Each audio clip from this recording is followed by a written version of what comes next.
So yeah, it's true, I'm stepping away from YouTube for a bit. In this video, I'm gonna explain why. Guys, what's going on? Welcome back to the channel, and today's gonna be a little bit of a different video. It's gonna be a little bit of a good news, a little bit of bad news, but I think it's not gonna be all that bad in the long run. So which one should I do? The good news or the bad news first? I think the bad news is gonna be longer to explain, so let's do the good news real quick. I got some shocks for the F350. Some bill stains. I got these brand new on eBay for $220. A guy had a box of them. They were open box, and he sold it to me for $220. Pretty good deal. I think these go for about $320, $340. Brand new on like Amazon and other places. But for $220, I decided to pick them up. These are for 4-inch lift trucks. I know you guys thinking my truck is not lifted. It's only leveled on the front, but my plans are a little bit different for the future, and I do want to actually change the shocks. So I do want to actually go ahead and put these on the truck, and I think they will fit. If I compress them enough, they will fit, and they'll have enough play to, you know, drive on the road. As long as I don't off-road them, I think they'll be fine. And what I want to do is actually I want to install these on the truck and see how the truck rides. Now, currently my truck has stock ones. And what I'm gonna do before I install the new bill stains, I'm gonna go for a drive to work and back and see how bouncy it is on my regular commute to work. All right, let's go on the road and drive. All right, here's the drive, going about 75 miles per hour on the freeway with not that many bumps. It's fairly smooth. And this is what we got with the water. It's kind of bouncing all over the place, but it's not that bad.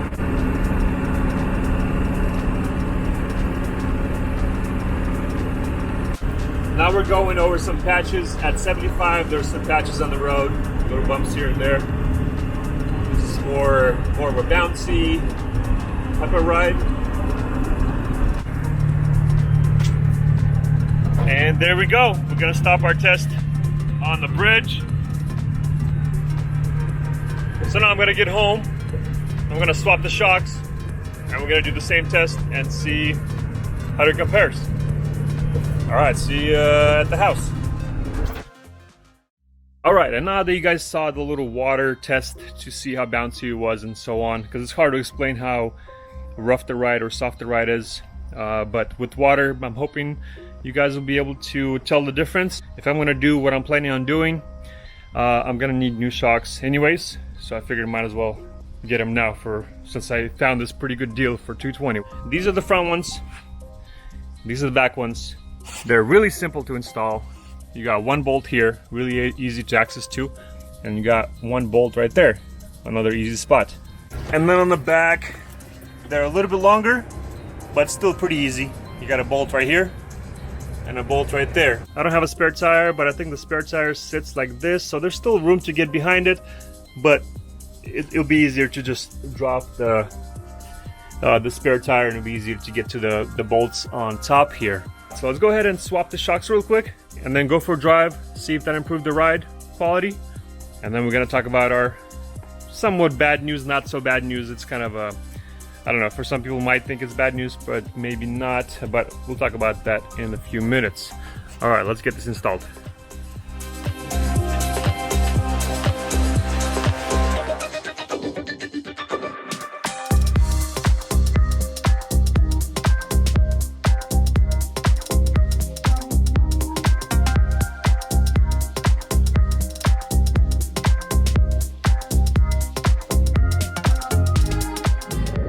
And before I install the shock, you can tell the difference in size. We got about what, maybe 3 inches, 4 inches stops right here. On the bill stains, you want to make sure you mount them with the warding right side up. With other shocks, for example, the correct way would be with the boot up, but if I install these upside down, then the warding would be upside down. And that's one way a bill stain kind of tells people correct way to install them. Actually wanted to compress both of these shocks all the way and then release them and see how they both react.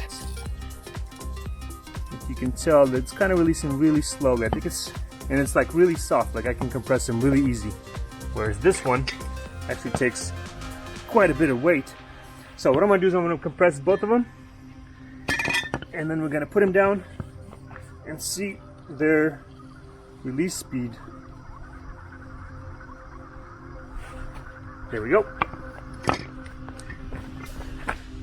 And you can tell that the Bilstein is actually reacting a lot better, and the stock one's taking forever. And you got some funny noises going on.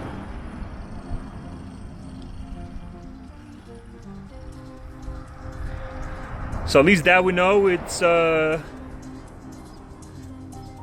already better with that little test. Oh, and by the way, when I was installing the shocks, it's a lot easier to actually install them from top down, and then press down on the shock and slide it down on the bolt right here. And yes, I was actually looking for this bolt for quite a bit. I kind of rolled the weight somewhere, but I found it now. I'm going to tighten it because I was trying to install it from I was trying to install the top first and then try to press it up and then align this hole. It was a mess. It was getting a little crazy. And so yeah, I decided it's a lot easier to actually install them from the top down, then press down and then slip it onto this bolt, then try to press up and try to align the hole on the bottom, because this is a bolt. Once you get it on this bolt, you're good to go. Over there is no bolt. It's just like a little space that you have to align, and aligning it was almost impossible. All right, now let's go install the other shock.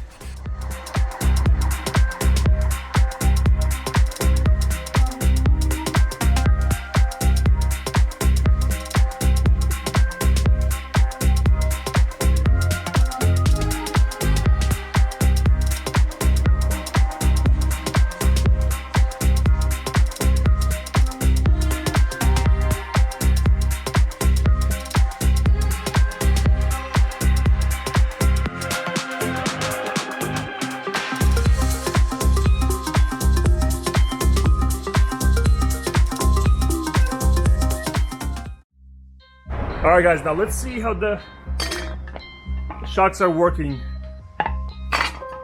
These are the front ones right here. These are the rear ones. So let's see what we got. I'm going to compress them both and release and see how they're working.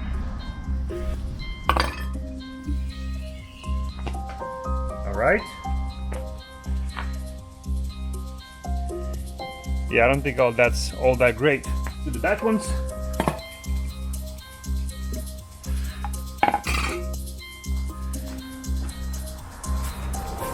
Well, that's even worse.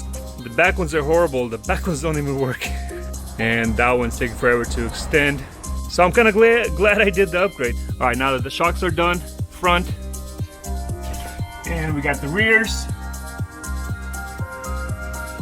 All right, now let's go for a drive.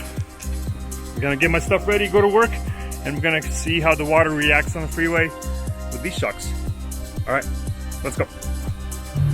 All right guys, and here we are with the new shocks. Same road, straight road, no bumps yet. And this is how she rides with the new shocks. You guys see that? That's just amazing. It feels like it rides like a Lexus now compared to what it was. It was more like a bouncy country road type of road before, even on the flat surface, but now it just feels so much better. Even on the flat, I can already tell a huge difference on the flat. It's kind of bouncing all over the place, but it's not that bad.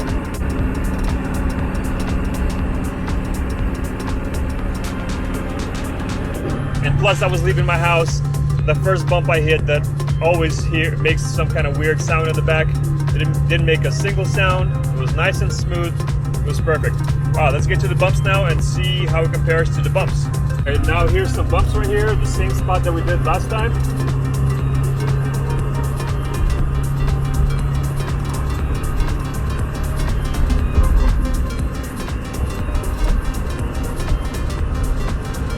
It does pretty well. You'll hit a bump, bounce, and then relax. Alright, so that's good. There's some patches on the road, little bumps here and there. This is more of a bouncy type of ride.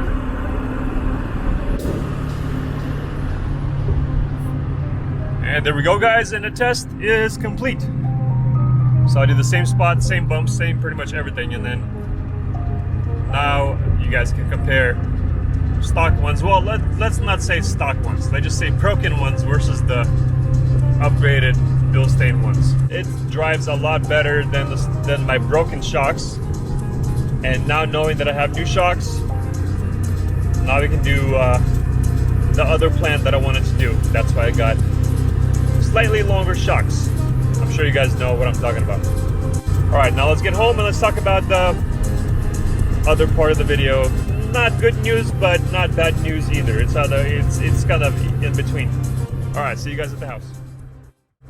All right, guys, so let's go ahead and talk about what's going on with my channel, what my plans are, and just letting you guys know I'm not actually quitting YouTube for forever. I'm actually taking kind of a needed break, and I got about 5-6 reasons why I'm doing that. And in this video I'm going to explain to you guys what's going on, so you guys are aware of what's going on, and that way you will, if you have any questions, you'll know what's up. So reason number one for me is when I started doing the Mustang build project, and I was thinking that, yeah, I'm going to start the Eleanor build, and my channel is going to start growing a lot better. My views are going to go up. My F350 views were starting to go down because I'm pretty sure people were getting bored of that build, but the F350 was still getting pretty good views. My Silverado builds, my other builds were getting pretty good views, so I'm thinking, okay, I'm going to start this Eleanor project, and people will start flocking in and subscribing, and views will go through the roof. But, well, that's not the case. That's actually, the Eleanor videos were getting worse views than my other truck videos and other build videos for some reason. And, well, I kind of know why, and that kind of pushed me back, and that kind of made me think about stuff and to see if I can restructure something on my channel, redo something, and that's why I came up with this kind of plan. My sub to view ratio is pretty bad. A good sub to view ratio, for example, if you have 100,000 subscribers, if you get, let's say, 20,000 views, that's pretty good. And my subs to view ratio was about 3 to 4%. So there's channels that get really good views, and it's the whole YouTube algorithm, all that stuff. So and basically, they're getting almost 100% of their subscriber to view ratio. I mean, 50% is really good, 30% is really good, 20% is, I think it's average. Yeah, even 10% sub to view ratio would be pretty good, and I'll be happy with that. But I'm getting like 3%, 4%. So for example, I have, let's say 90,000, let's say I have 100,000 subscribers. I'm getting like 3,000, 4,000 per video, and that's pretty horrible. So I'm doing something wrong, or I'm doing something that's not keeping YouTube happy, or the whole algorithm happy, and so my videos are not getting recommended, or I don't know what's going on. So yeah, that's my first reason, and also one of my biggest ones as to why I'm doing this. It'll be kind of part of the experiment to see if it helps somehow to, I don't know, push my channel forward or improve it a little bit. And also my watch time on my videos was pretty low too. For example, let's say you got 20-minute videos, and I was doing 20-minute videos, 25-minute videos long, and let's say out of those 20 minutes, only 5 minutes is watched. Like average duration is 5 minutes, so that's 25% of the whole entire video. And YouTube doesn't like pushing videos that don't get watched that much. But let's say I do a 10-minute video, and then people watch still 5 minutes, that's already 50%, so that's double.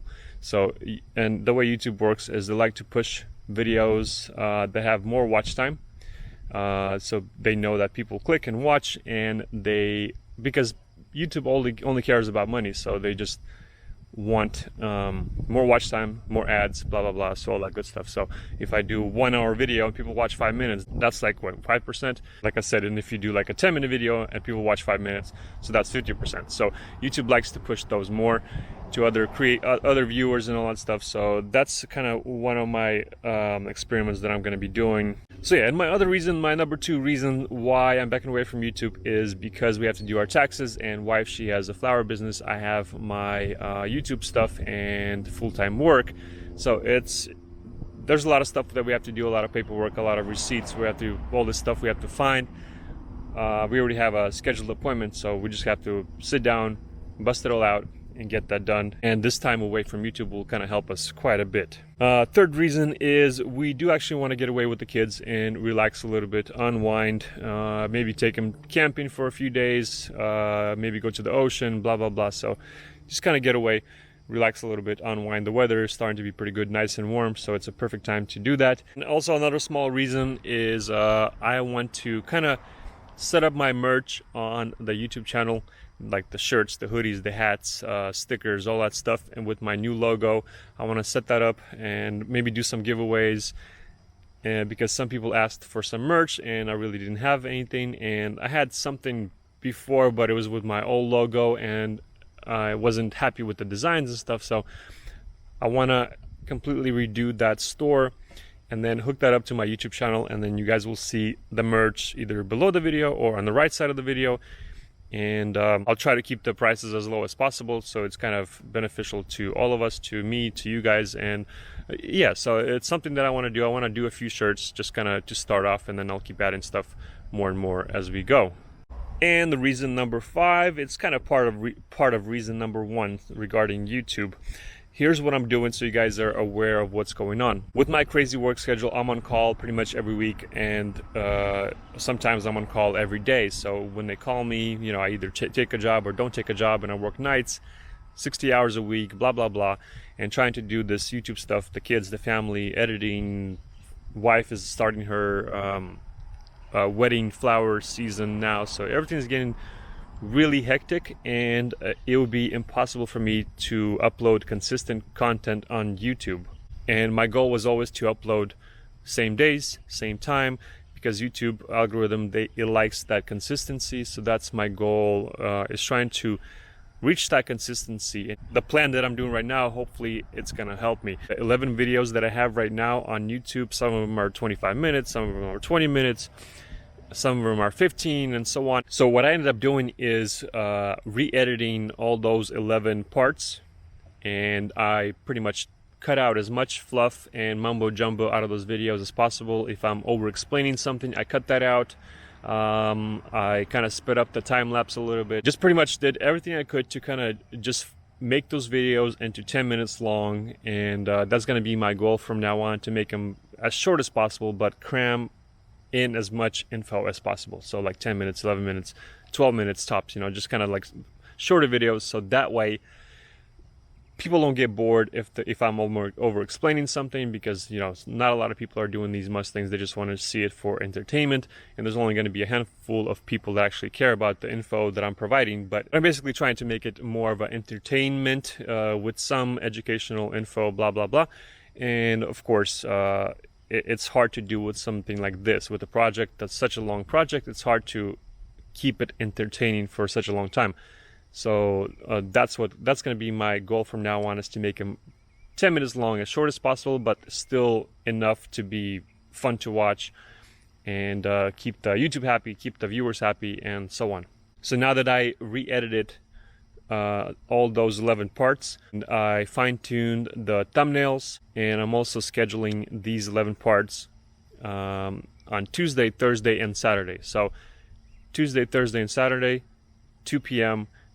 these videos are going to go live, and I would appreciate if you guys watch it and give me your feedback, what you think about the re-edited versions, the uploaded days, uploaded times, and so on. And also, I'm trying to be consistent, and we'll see how YouTube likes this activity on my channel.